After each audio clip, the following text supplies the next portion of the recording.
Hey gang, John Backrowley here with your Lake St. Clair Fishing Report, brought to you by Sportsmen's Direct. It is Thursday, January 30th, and we are well into a pretty epic ice fishing season, one of the likes of which we haven't seen in a long time. So let's talk. You know, I said last time I wasn't really going to talk about ice, but I think I need to this week because we did have some changes. So we had a big blow the other day out of the north, and we did lose some ice off of the Lake St. Clair Metro Park. Now, it's not going to affect most of you unless you are going out to that third crack and beyond, which is quite a ways out there, actually probably a couple of miles out. But so we did break off out there, and I think that ice is actually moving back right now, moving back our direction with the winds that we have now. But if you were planning on heading out past that third crack out there, which is quite a ways out, you're probably not going to want to do that. But I do know guys that were way out there. So let's start off let's start talking about the weather a little bit and its impact on the ice, or its impact on the ice, I guess I should say, for those of you that are worried. So it was relatively warm today, right? It was probably, I don't know, it was up to like 37, 38 degrees here near the lake. And that really is not enough to do anything to that ice out there. I had people coming into the store today kind of freaking out because it was, above freezing, and we're going to have some rain tomorrow and all that. But if you look at this weather forecast going forward, it's not going to do anything to the ice. For the most part, all over the lake, we've got roughly, call it a foot of ice in most places. Some places a little bit more, some places a little bit less. But we've got a foot of ice out there, and the lake is mostly ice covered. Now, I tried to get a good satellite image and wasn't able to get a very good one. We got an okay one today, but it still was a little bit of cloud cover, so you really couldn't see clearly what was going on out there. But still, for the most part, Lake St. Clair is ice covered, even though there's going to be some pockets of open water from the wind that we just had. So the lake basically makes somewhat of its own weather out there. So when we get up into the low 30s or mid 30s on shore, that lake ice isn't even seeing those temperatures. That lake ice is still staying right around freezing. It's still pretty hard. It's not really having any effect from that kind of weather. We're supposed to get a little bit of rain, and it's going to be snow, changing the rain, changing back to snow, and then we're going to have below freezing temperatures again on Saturday, which means that whatever we do get is just going to probably add thickness to what we already have out there on the lake. It's really not going to take anything away. Places like the Clinton River, maybe the spillway, could be affected by the increase in flow if we do get any significant amount of rain. But other than that, the main lake is not going to change. So if you were out on the lake last weekend, you can expect very similar conditions unless we get more snow than rain, or, if it freezes and gets slushy and, freezes up, you may have more of a rough surface than what you had last week. But this weather is not going to affect anything. And going forward, looking at the long-term forecast, we've still got, it's just going to be kind of an up and down situation where we get a day above freezing, we get a couple of days below freezing. So we're really not going to be into a situation where we're going to be losing ice. We're really going to probably be continually making a little bit more ice, just not as a fast of rate as what we were doing earlier in the season. And it looks that way for pretty much the whole month of February if they're correct in the long-term forecast. So, that's the weather part of it. Now, with the ice cutters out here on the big water, with as much activity as they've had trying to keep that main channel open for the freighters with the significant amount of ice that we have out there, what that does is it also opens up areas for the ice to move. So when we get big blows like what we just had, where we had gale force winds for like 12 hours, that ice can move, and that's exactly what happened. So I went down to Beacons Cove this morning and looking down to the south. I mean, it was still ice just about everywhere until you got way down into the mile roads where it looks like it's separated and it kind of pushed off to the south, which one can expect down there because you've already got current down there too. So you got the current and the wind working together, and it moves some of that ice out. Looking out from Beacons, you had to go out probably a mile offshore from Beacons Cove before you could see any ice, and you could also see that there was there, I should say, you could see open water out there, and then there was ice beyond that. And I believe that's probably what's moving back right now. So tomorrow out there, that ice might be all pushed back up in there and fill everything in. And then again, it just may not, because it is fighting a little bit of a current as well. Looking over towards Metro, you could see that there was just still a ton of ice that extended way offshore and all the way back in. So most seasons, we don't have as much ice as we have right now, even after that wind event. So I'm really not too concerned about anything really changing out there right now or in the near future. On top of that, one of our guys, our own Spencer, was out there fishing today, and he was out over a mile. He was out past that first crack out there. I think he was between the first and the second crack, and he just did kind of a panoramic shot from where he was at out there, and you could see that there was still just tons of ice out there. So if you're concerned that that wind blew all the ice, or you heard that it blew all the ice out off of Metro, not true. There is a ton of ice there. As far as the rest of the lake, I don't think it had any effect. Up in Anchor Bay, I didn't hear of any open water being created by the wind. Same thing for Selfridge. So if those are your destination locations, you should be fine.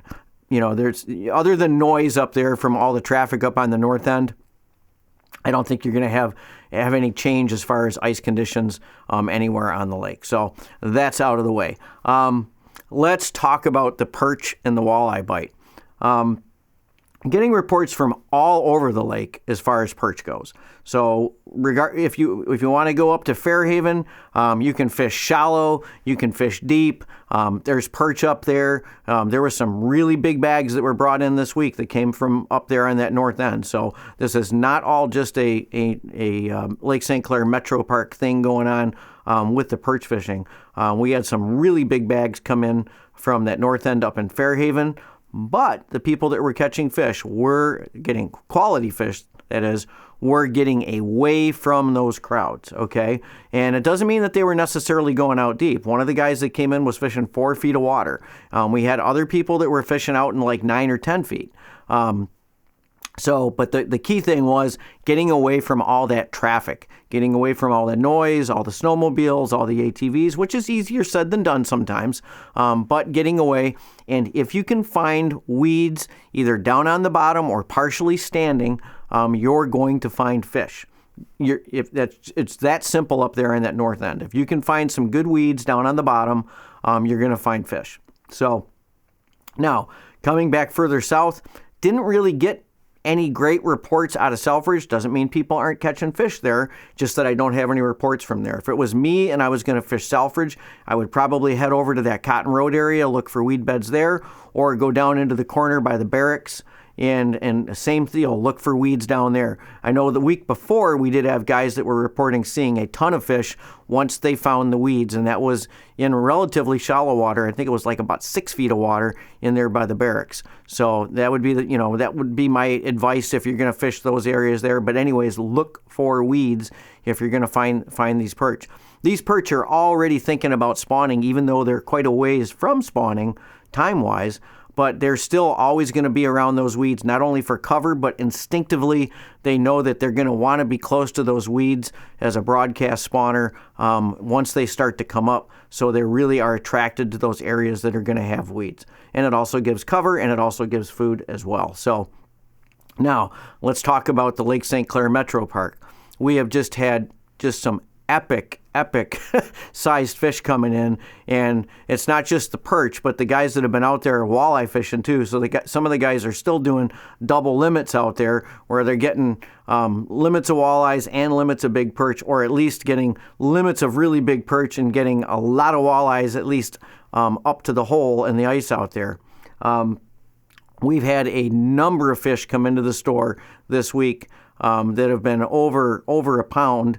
And especially today, we had our new free contest perch winner, or perch leader, I should say, out there with a 1.825 pound fish that was over 14. I think it was a 14 and a half or 14. I think it was right around 14 inches. So big perch came in. That's the new leader. And then the end today, we had Keith come in, and he had a huge bucket of perch, and he had 2 fish in that bucket, and we were they were huge fish. One weighed like 1.68, and the other one was like 1.65. They were both pushing 14 inches. All the fish in this bucket were over 11 inches. It was a really big bucket of fish, and we're seeing that out there. I mean, not necessarily those 2 big 1 3/4 fish coming in all the time, but just lots of big buckets of fish. And kind of the same deal is up there on the north end. We got guys catching fish in 1.5 feet of water to guys catching fish out there in 10, 11 feet of water. We got guys fishing, in really tight on the beach, and there's guys pushing the limit, fishing right out there by the edge of the open water. So, and people are catching fish at all those locations, and some cases in between as well. But you need to get away from the noise. You need to find some weeds if you can on the bottom. That's going to be a big plus. Or maybe a jam on the surface, and maybe this wind that it was blowing kind of out of the south today. Maybe it's jamming some ice up out there that are going to create some more structure for you guys to focus on. But just been an epic week out there. They're catching, a lot of guys are using minnows, a lot of guys are using big minnows. Some guys are tipping jigs with minnow heads, fishing jigging rapalas, ripping wraps, all different types of bead spoons out there. Some of the guys are putting stinger hooks on the bead spoons. Guys are fishing soft beads on those spoons as well. Jigging rapalas. I mean, you name it, people are catching fish. If you're not catching fish, you need to move. Once you find those big perch, you're probably going to find the walleyes as well. There was a small city that had formed out there today when I was out there shooting video. So you could kind of tell the areas where the guys were catching fish. And most of those guys were out past that first crack between the day sail and Beacon's Cove there, or Geno's. But just an amazing bite going on out there right now. Not sure what the reason is for all of the large fish that we're seeing. We've been seeing them really for about the last year and a half. I think some of it has to do with them cutting the limit back to 25. I think some of it has to do with the fact that we have had 2 seasons where we couldn't get out there and pound down those perch on the ice, so I'm sure there's more fish. So that, and we had high water not too long ago too, which I think helps the fish as well. But all of those things have just really kind of led up to what is turning out to be an epic season. And hopefully the ice holds out there for several more weeks so we can get into that March bite and really get some big fish. I'm expecting fish over 2 pounds for all the contests for the perch this year. So we'll see if that happens. You might, if you're going out there and you're perch fishing, you may want to bring a small gaff with you for those walleyes. I would think that you would want to use at least a 6-inch hole if you're augering out there. With the ice thicknesses where they are now, you're probably going to want to drill versus use that spud out there. Most of the ice is pretty consistent. They're driving machines at all the locations.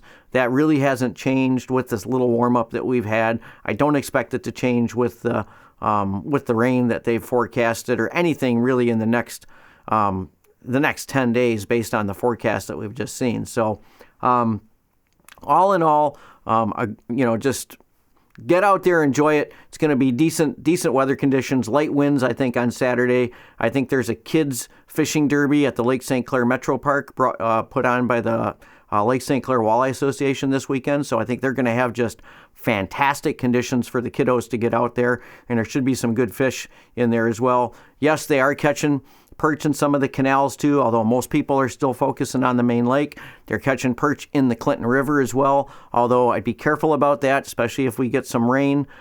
Getting some big bluegills coming in as well too, so that bite's picking up in different locations around the lake. I know the Lake St. Clair Metro Park has not had much pressure at all on those bluegills back there in the marsh, so if you're somebody that's maybe still a little skittish about getting out there on the lake, maybe you'll want to go back in there in the marsh, and maybe you won't have too many people around and too much noise, and you might get lucky and get into a big bluegill bite. But with all of that said, looks like we got a great weekend ahead of us to get out there and enjoy some epic fishing out on Lake St. Clair. Hey gang, if you like our content, hit the little subscribe button and the bell icon and you'll be notified as soon as we put out new stuff.